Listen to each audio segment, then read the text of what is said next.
டாக்டர்னா white colour dress, அது மாதிரி staff nurses white colour dress, pharmacist white colour dress, police பார்த்தீங்கன்னா காக்கி uniform போட்டிருப்பாங்க. அது மாதிரி டிஃபென்ஸில் ஆர்மி மேன் பார்த்தீங்கன்னா க்ரீன் கலர் போட்டிருப்பாங்க. நேவியில் ஒயிட் கலர் ட்ரெஸ் போட்டிருப்பாங்க. அட்வொகேட்ஸ்னா பிளாக் பேண்ட் ஒயிட் ஷர்ட். ஒரு யூனிஃபார்ம் ட்ரெஸ் கோடு எல்லாருக்குமே இருக்குது. அதே மாதிரி பார்த்தீங்கன்னா சில சிஇஓ ஃபேஸ்புக்கோட மார்க் ஜுக்கர்பர்க் பார்த்தீங்கன்னா ஒரு டெனிம் பேண்ட் போட்டு ஜீன்ஸ் போட்டு மேலே வந்து ஒரு ஆலிவ் கிரீனில் டிஷர்ட் போட்டிருப்பாரு. அது மாதிரி நம்ம இறந்து போன ஆப்பிளோட சிஇஓ ஸ்டீவ் ஜாப்ஸ் பார்த்தீங்கன்னா ஒரு டெனிம் ஒரு ப்ளூ கலர் ஜீன்ஸ் போட்டு மேலே வந்து ஒரு ஸ்னீக்கர் ஒரு ஃபுல் ஸ்னீக்கர் மாதிரி போட்டு ஒரு பிளாக் கலரில் போட்டிருப்பாரு. ஸோ ட்ரெஸ் கோடுங்களாம் ஒரே மாதிரி தான் ட்ரெஸ் பண்ணாங்க. யூனிஃபார்மிட்டி ஒரு பக்கம், இன்னொரு பக்கம் மக்கள் அடையாளப்படுத்தணும், யார் டாக்டர் யார் இன்ஸ்பெக்டர் உடனே தெரியணுக்காண்டி ஒரு அடையாளத்துக்காண்டி போட்டிருந்தாங்க. பட் இதுக்கு பின்னாடி ஒரு சயின்டிஃபிக் ரீசன் அல்லது உளவியல் காரணம், ஒரு சைக்காலஜிக்கல் ரீசனும் இருக்குது பின்னாடி.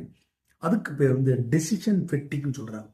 ஸோ நம்மளே காலையில் ஒரு வேலைக்கு வந்து பார்த்தீங்கன்னா என்ன ட்ரெஸ் போடுறது, இன்னைக்கு நேற்று சாரீ கட்டணும், இன்னைக்கு வந்து சுடிதார் போடுவோம், நாளைக்கு என்ன, இப்படி ஒரு நாள் கன்ஃபியூஷன். இதுக்கே நம்ம நிறைய ஸ்பெண்ட் பண்ணுவோம். மூளையை வந்து ரொம்ப யூஸ் பண்ணுவோம் இந்த முடிவு எடுக்கிறது.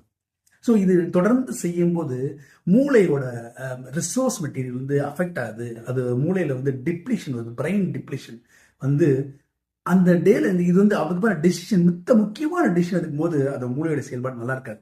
பார்த்தீங்கன்னா இந்த மாதிரி வருஷம் பார்த்தீங்கன்னா டாக்டரோ ஒரு இன்ஜினியரோ அல்லது அட்வொகேட்டோ இன்ஸ்பெக்டரோ போலீஸோ யாரோ மிலிட்ரி மேனோ அந்த டேல வந்து அவங்களுக்கு முக்கியமான சேலஞ்சிங்கான சில டெசிஷன் எடுக்க வேண்டிய சுச்சுவேஷன் வரும். அப்போ வந்து மூளை சரியா வேலை செய்யாது. இந்த மாதிரி தேவையில்லாத விஷயங்களுக்கு ட்ரெஸ் கோடுக்கு வந்து நம்ம வந்து மூளையை ரொம்ப கசக்கணும்னா, மூளையை ரொம்ப யூஸ் பண்ணணும்னா மிச்ச விஷயங்களை டெசிஷன் எடுக்க முடியாதுன்னா ஒரே மாதிரி யூனிஃபார்மிட்டி வந்து அவங்க போட்டிருந்தாங்க.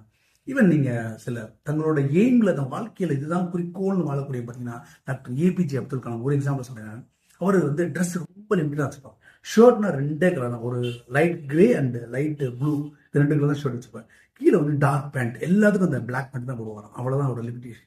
ஏன்னா போதும், அவ்வளவுதான். கவனம் பூரா தன்னோட வேலையிலையும் தொழிலையும் அந்த ஃபோக்கஸ்டா அவரோட கோல்ல இருக்கு. ஸோ இந்த மாதிரி சில பேர் கேட்பீங்க, என்கிட்ட இருக்குது இருக்குதாயா, ஒன்றை துவைக்க போட்டுக்க ஒன்று போட்டு போறேன், இதுல என்ன சாய்ஸ்? கடவுளுக்கு 2 சொல்லுங்க. உங்களுக்கு சாய்ஸ் இல்லாதனால உங்க வேலையில் உங்க தொழிலில் நீங்க போய்கிட்டு இருக்க பாதையில கோல்ல நீங்க கவனம் செலுத்தலாம், வாழ்க்கையில சக்சஸ் அடையலாம். இந்த மாதிரி தேவையில்லாம ட்ரெஸ்ஸுக்கு வந்து ரொம்ப அப்கோர்ஸ் ஆள் பாதி ஆடை பாதி, ஆனால் கந்தனாலும் கசக்கி போடுன்னு சொல்லியிருக்காங்க. அந்த மாதிரி நீட்டா போடுங்க ட்ரெஸ், அது போதும். பட் நிறைய சாய்ஸஸ் இருக்கும் போது இதுல போய் கன்ஃபியூஸ் பண்ணி மூளையை செலவழிச்சு தேவையில்லாம ட்ரெஸ் பண்ணாங்க. இந்த டெசிஷன் ஃபெட்டிக் வர வந்துச்சுன்னா அந்த டேல நமக்கு நல்ல டெசிஷன் எடுக்கக்கூடிய சேலஞ்சிங்கான சுச்சுவேஷன் வரும்போது மூளை ஷார்ப்பா இருக்கும், நல்ல வேலை செய்யும். நல்ல சிந்தனைகளை விதைப்போம், நம்பிக்கை வளர்ப்போம். நன்றி.